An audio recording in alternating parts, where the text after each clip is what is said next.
그다음에 이제 이 국민권익위 김모 국장 돌아가신 분 스스로 목숨을 끊으셨는데 요 한겨레 신문에서 이지문 한국청년운동본부 이사장과의 대화 내용이 공개가 됐고 이거 보니까 이분은 거의 명확하게 이런 식으로 수사 종결 처리하는 걸 반대하는 입장이었고 거기에 권익위 국장으로서 굉장히 좀 가슴 아파하시고 양심에 찔려하셨던 그게 맞구만요. 그러니까 이제 부패 방지 업무가 이곳에서 20년 이상 해온 사람이고, 그러니까 이분을 전혀 모릅니다만 많은 분들은 이 분야에서는 최고의 전문가라고 얘기를 했던 사람이 이 과정에서 자기가 지금까지 해왔던 어떤 처리 과정에 의하면 이 사건을 이첩시켜서 수사를 받아야 된다고 생각을 하고 있는데 그렇지 못하고 있다라고 하는 건 자기 직무를 자기가 해왔던 양심에 비춰서 지금 정반대일을 해야 된다라고 판단할 수밖에 없다는 게 저희들 추정이었는데 지금 거의 지금 카톡 내용으로 그렇지. 다 나오는 거 아닙니까? 최근 저희가 실망을 드리는 것 같아서 송구한 마음입니다. 실망을 시켰다는 얘기들은 부패 방지의 원칙과 다르게 어떤 외압에 의해서 흘러가고 있는 흐름이 있다라고 하는 측면 때문에 내가 매우 고통받고 있습니다. 그러니까 이런 과정들이 다 드러났기 때문에 이건 제가 볼 때는 대통령 친구인 권익위 위원장, 그다음에 대선 캠프에 참여했던 권익위 부위원장, 이 두 사람의 외압 아니고는 설명이 안 되는 거죠. 그 사람은 계속 뭐 기자 브리핑도 주도를 했으니까 정수균 그렇죠. 씨가 상식적으로 부패방지국장이 쭉 판단해서 실무가 올린 내용이 저렇게 실망스러운 내용이 아닌 내용들을 올렸다면 위원장, 부위원장은 그거 수용하는 게 상식적인 거예요. 그리고 그걸 안으로 올려서 토론을 해서 결정이 났어야 되는 건데 정반대의 결정이 났다라고 하는 건 소위 공무원에게 제기되고 있는 양심에 따른 직무수행이라고 하는 부분들이 저 두 사람에 의해서 꺾였기 때문에 좀 극단적 선택을 하시는 건 참 저는 하시지 말아야 되리라는 생각이 들긴 합니다만 얼마나 고통스러웠으면 저 부분과 관련해서 소위 생사에 대한 고민까지 했을 거라는 생각을 하게 되면 그 과정에 대해서 참 제가 뭐라고 말씀드리기 어려운. 저 아까 그 카톡 좀 잠깐 보여주시면 저기서 저는 봐야 될 게 그거 같아요. 아까 그 카톡 맨 아래쪽 보세요. 네. 누구누구가 겪으셨던 것보단 쉽다고 생각하면 위안을 찾고 있습니다. 이러잖아요. 그러니까 조금만 참으라 그러니까 네. 누구누구가 겪었던 것보다 쉽다고 생각하면 위안을 찾고 있습니다. 여기서 그 누구누구가 누굴까요?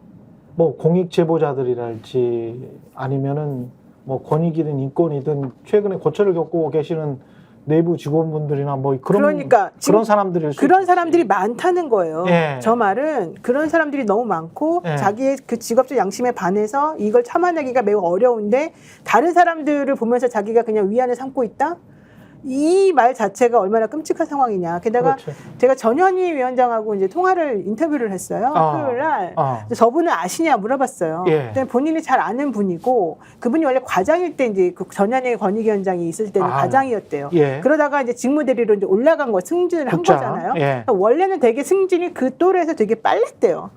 그래서 제일 잘 나가는 사람이었고 저 사람은 영국에서 석사도 받았고 이 논문들을 쓰고 막 자기가 따로따로 이쪽에서는 최고라고 스스로 생각하는 사람이라는 거예요. 그랬는데 이 사람이 이걸 맡으면서 윗선하고 계속해서 부딪히게 됐고 이걸 맡으면서 오히려 승진에서 멀어지게 됐고 이걸 맡으면서 자기가 너무 내부적으로 이 일 때문에 스트레스 너무 많이 받아가지고 얼굴도 완전히 반쪽이 되고 사람들하고 말도 안 하게 되고 이렇게 좀 상황이 바뀌었다는 거예요. 이 정도 되면은 뭐 정순이든 무슨 위원장이든 고발해야 돼, 고소하고 해야 돼요, 진짜. 책임져야죠. 그리고 도덕적으로도 그렇고 정치적으로도 그렇고 나가야 되는 거 아니에요? 나가야 사퇴를 되는데, 해야 되는 거 아닙니까? 나가든 사퇴를 하든 무슨 하다못해 검찰에서 수사를 받다가 누가 스스로 극단적인 선택을 해도 과거 같으면은 검찰에서 무슨 유감을 표명하고 뭐 이런 게 있잖아요. 그렇죠. 이 정권에서는 검찰 수사도 그런 게 없고 권익위도 뭘 잘못했냐 하지 않습니까? 정승윤 부위원장이 그랬다지 않습니까? 뭘 잘못했느냐 우리가. 전현희 전 위원장한테 그랬다잖아요. 뭘 잘못했느냐. 빙소에서 나가면서 소리치면서 쫓아가면서 전현희 위원장한테 소리를 막 질렀대요. 지도 찔리니까 그렇겠죠. 우리가 뭘 잘못했냐고. 지도 찔리니까 이제 그런 이야기를 하는 거지. 정수윤 씨도 본인도 찔리니까 왜냐하면 찔리지 않은 사람은 그런 얘기 하지 않아. 양심에 좀 찔렸겠지. 그리고 속으로는 지금 좀 최소한 내가 지금 못할 짓을 했구나 뭐 이런 생각은 조금이라도 들지 않을까요? 뭘 했습니다. 무슨 생각을 하는지는. 근데 뭘 잘못했냐고 하고 그리고 그 당시에 결정을 할 때도 최소한 권익위에서 결정은 못하더라도 수사기관에 넘기자라는 게 사실은 다수였지 않습니까? 그렇지. 권익위원들이 아니, 이쪽 권익위원이든 저쪽 권익위원이든 자기들 간에. 결정 못하면 그냥 뭐 넘겨버리면 되잖아. 그렇죠. 수사기관에 이첩을 네. 하든가 뭐 하자. 네. 근데 그 자리에서 그러면 안 된다라는 여론을 주도한 사람이 세 사람이 권익위 원장하고 부위원장 두 명이 그 여론을 주도해가지고 결국 이 상태를 만든 거지 않습니까? 그럼 이분 같은 경우에 지금 이제 한겨레 인터뷰에 응한 이지문 한국청년운동본부 이사장 같은 경우에 그 부분을 얘기를 하고 있는 거잖아요. 그 윗선하고 의견이 안 맞은 것을 넘어서서 그러한 방향으로 계속 운영을 하고 그러한 것에서 이 아까 말씀하셨지만은 부패 방지 분야에 있어서는 어쨌든 자기의 그것을 어떤 사명으로 알고 그리고 그러한 과정이 한국에서 강화되는 거를 어떤 자기의 어떤 성과로 알고 있었던 분이 그러한 것이 후퇴되는 걸 눈앞에서 보고 심지어는 국회라든가 이런 데 출석해가지고 자기가 그 후퇴한 과정을 방어해야 되는 입장에 서니 얼마나 이것이 어려웠겠는가를 얘기하고 있잖아요. 사람을 이 지경까지 만들었으면은 그게 뭐라고 불러야 되는지 모르겠습니다. 양심의 가책이라고 불러야 될지 뭐라고 불러야 되는지 모르겠는데 무슨 액션이 있어야 될 거 아닙니까? 그런 것도 하나도 없어요. 지금 제가 볼 때는 이 메시지를 공개한 분의 뭐 이런 또는 공격이나 이런 게 혹시 있을까 이것도 걱정이 되는데 왜냐하면 이 정권에서는 꼭 이렇게 이런 걸 전해준 사람의 어떤 얼굴이나 실명을 공개하면 꼭 공격을 하더라고요. 근데 이지문 이사장 이분은 어떤 분이냐? 1992년에 육군 중위 시절에 군내 부재자 투표 부정을 폭로한 1세대 공익 제보자입니다. 군내 부재자 투표 부정 저는 이제 뭐 그때는 어렸을 때지만은 모르죠. 잘. 기억하시는 분들은 기억하실 테지만은 근데 저도 이제 뉴스로 전해 들은 바가 있으니까 무슨 얘기인지는 알아요. 네. 시켰다는 거 아닙니까? 누구 찍으라고. 그렇죠? 그렇죠. 그런 얘기를 네. 폭로한 당사자예요. 근데 그게 생각해 보시면 87년 민주화 운동 이후에 처음으로 이제 직선제를 하고 뭐 이러잖아요. 직선제를 하고 대선하고 총선하고 뭐 이 과정에서 이지문 주인 같은 경우는 제 사실은 과 선배예요. 그리고 과 선배고 이제 뭐 제가 이제 대학 재직 시절 재학 시절에 91년도면 이제 재학 시절에 그 선배가 저 학군단으로 갔다가 이제 저 중위로 가가지고 거기에서 이제 터트린 거기 때문에 우리 과에서는 너무나 저 사건을 잘 알죠. 근데 이제 당시에 91년도 분위기만 해도 고문당할 수 있는 그런 분위기잖아요. 아직 80년대 끝 무렵이기 때문에 굉장히 큰 용기가 필요한 겁니다. 근데 이제 그 당시에 그런 장교가 저런 거를 공익 제보를 해서 자기 모든 걸 다 내놓고 한 거예요. 그리고 그 이후부터 이제 기억하실지 모르겠습니다만 누구죠? 우리나라의 그 반부패 청년운동 그 개척하셨던 분 계세요. 그분도 영국에서 공부를 하셨거든요. 그러니까 이분이 이제 아까 지금 영국에서 공부를 하셨다고 해가지고 보니까 그 계보를 읽는 거야. 그렇죠. 이런 분들하고 반부패 청년운동의 계보를 그렇죠. 읽는 거야. 이런 분들하고 네. 인연이 있는 이유가 있는 겁니다. 네. 그러니까 이분이 이거를 폭로하는 이유가 있는 거예요. 그러니까 그 부분을 네. 말씀드리고 싶은 거예요.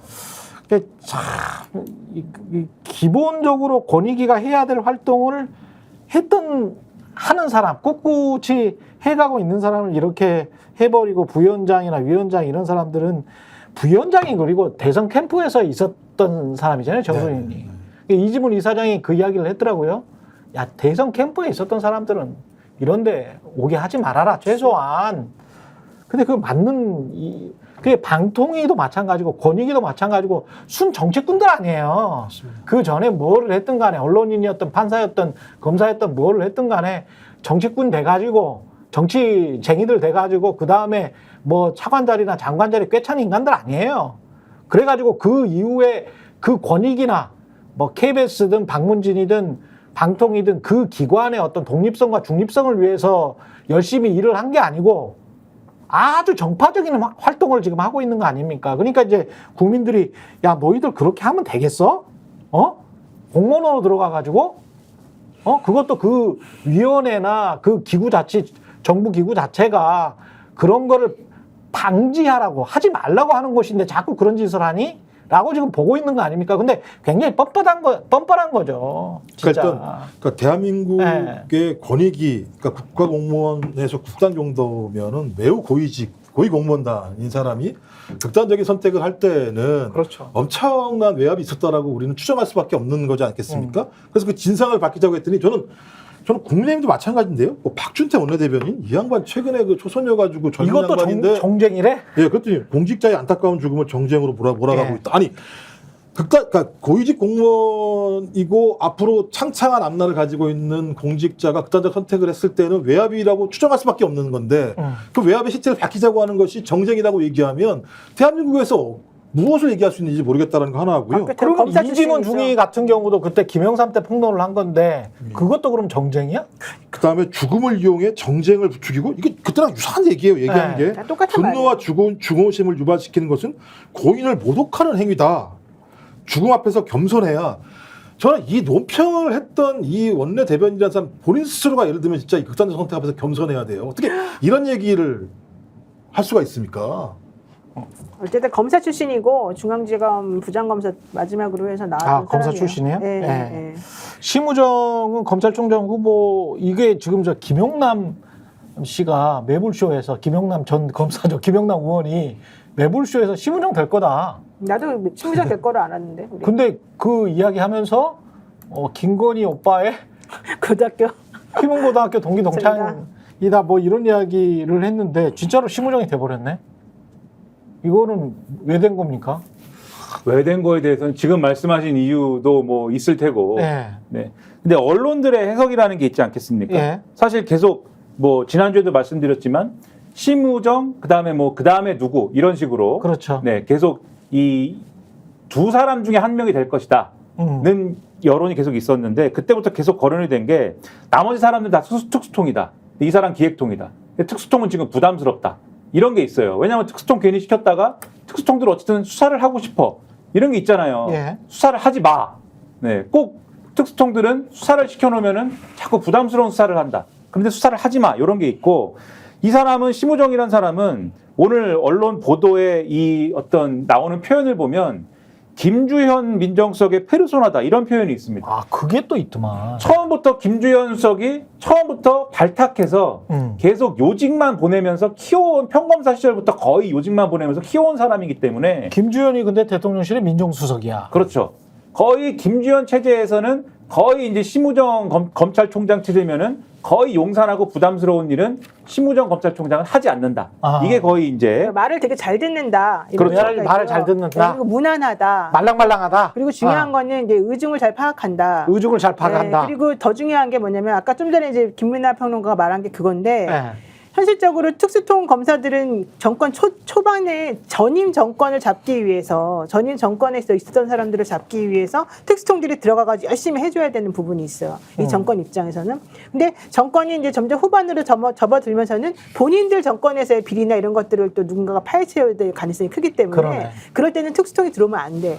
그럴 때는 기획통이나 이렇게 말 잘 듣고 좀 사건을 좀 정리정돈해주고 조용조용히 따뚝따뚝 할 사람이 필요한 거예요. 아, 침대 축구할 사람이 네, 필요하구나. 그래서 심우정이가 필요하다는 침대 축구할 거죠. 사람. 네. 그러니까 제가 그때 이제 권력의 생리를 잘하는 민정수석의 하수인이 필요했던 거죠. 근데 네. 권력의 생리를 잘하는 거 어떻게 확인할 수 있냐면 꿀보직만 다닌 사람들 있잖아요. 네. 그 공무원 중에서 이 사람들은 권력의 생리를 진짜 잘하는 사람들이에요. 그렇죠. 그러니까 인사 라인을 통해서 내가 어떻게 하면 위로 올라갈 수 있는지 알아서 아. 꿀보직만 계속 그러니까 이 지금 심우정이라는 사람은 가장 놀랍게 꿀보직만 타고 올라갔던 사람 중에 하나라는 거잖아요. 근데 이 사람이 한 말 중에 정말 딱 여러분들 잊으면 안 되는 게 법과 원칙에 따라 하겠다고 한 말이 있어요. 그렇죠. 이번에 법과 네. 원칙에 따라 하겠다고 했는데 그 말을 제일 잘하는 사람이 누굽니까? 예. 대통령이잖아요. 그러니까 대통령이 하는 말하고 똑같은 말을 지금 하고 있는 거예요. 아무것도 달라지는 게 없이. 그다음에 이제 추미애 장관에게 저항한 저항. 윤석열 대통령에게 도움을 준. 그러니까 그러니까 이분은- 대부분 그런 인사들 중심인 것 같아요. 보면. 네. 그러니까 이분은 어느 정권이든 승진하고 출세를 해왔고 음. 그게 이제 기획통의 또 특징이기도 한데 그렇죠. 그래서 지금 말씀하신 대로 문재인 정권에서도 이제 좋은 자리 있었는데 윤석열 대통령하고 그때도 인연이 있었고 그런데 윤석열 대통령이 징계받을 때 이건 안 됩니다 막 이러면서 아. 저항을 했고 그때 아. 이제 윤석열 대통령이 굉장히 눈에 고마워했다 들었고. 이런 게 있는 거고 바람의 냄새를 알았고. 그다음에 예. 그다음에 요 언론에서 보도한 몇 가지 흥미로운 포인트 요거는 흥미성인 것 같은데 흥미로운 포인트지만 요거 중요하다고 생각하는 게 한동훈하고는 안 친하다.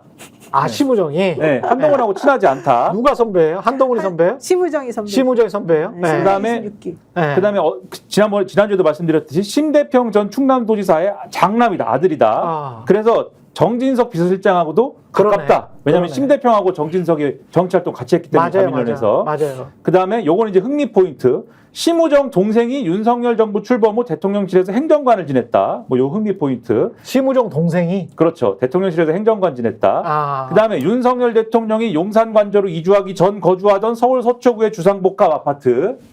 아그로비스타? 그렇죠. 네. 여기에 산다. 네, 요 흥미로운 포인트. 거기 진짜 검사들 많이 살았구나. 검사들 많이 살았어. 아직도 거기 사나? 하여간 돈도 많아. 예, 아크로비스타에 그냥 때로 몰려서 여기 기숙사인가? 검사들? 검사 고위직들 기숙사야? 평소에 거기 있는 술집에서 아마 많이 만나지 않았을까라는 생각도 예. 상상이 상품 좀 아파트하고 상품 상상의 아파트하고 나래를 아쿠아비스타하고 많이 살고. 그리고 김종혁 최고위원 그 인터뷰도 재밌어요. 예. 한 대표에게 심우가 사이가 안 좋냐고 물어보니 한 대표가 펄쩍 뛰셨다. 아, 뭐 굳이 이렇게까지 얘기할 필요가 뭐가 있어요? 그냥 아. 간단하게 얘기하면 되지. 아니 잘뭐저 사이 좋다 이러면 되는 건데 뭐 예. 펄쩍 뛰었다라는 얘기는 야 우리 사이 좋아 왜 너 이간질 하려고 그래. 그러니까 이런 식의 예를 들면 충성 경쟁이 벌어지고 사이 좋겠죠. 뭐. 그러니까 많이 에이, 말해서 뭐. 답답하죠. 제가 술 볼 많이 때는. 마셨겠지 뭐. 아, 한동안 또 술을 안 먹으니까. 예. 밥만 많이 먹었나? 사이가 안 좋으니까 펄쩍 뛰었겠죠. 사이가 좋으면 웃고 말겠죠 그냥. 검찰에서 한동훈이랑 술을 사이가 먹으면- 좋은 사람은 누구야? 술 안 좋아하는 없어요. 사람 사이 좋은 사람 없죠. 원래 무조건 좋아하는데. 김중건 교수 기자 정도니까. 기자들하고 좀 좋았고 네. 검사들하고는 검사들하고는 좀 사이가 그렇게- 지금 이완석하고도 사이 안 좋아졌어요. 네. 김경률 씨 뭐 정도? 아, 그렇구나. 좀 까칠한 사람들이랑 사이가 좋은 거 보면 나랑도 합이 잘 맞겠는데. 본인한테 필요한 사람하고 친한 것 같아요. 아, 그렇구나. 필요가 없어지면 네. 멀어진다는 얘기도 그렇군요. 있을 것 같고. 한번 인터뷰 좀 한번 하시죠. 그럴까요? 여기 좀 불러오시죠 여기. 궁금한 게 제발. 많습니다. 제발. 예. 여기까지 하겠습니다. 최근의 정치본색 노영희 변호사, 김종욱 전 청와대 행정관, 김민하 시사평론가와 함께했습니다. 저는 내일 다시 찾아오겠습니다. 고맙습니다. 고맙습니다. 저희가 얘기할 때 오셔가지고 라이브로 관전하시기 바랍니다. 반드시 주변 사람들 데리고 오시기 바랍니다. 구독, 좋아요, 알림 설정 해주시기 바랍니다. 좀 살려주십시오, 저 좀.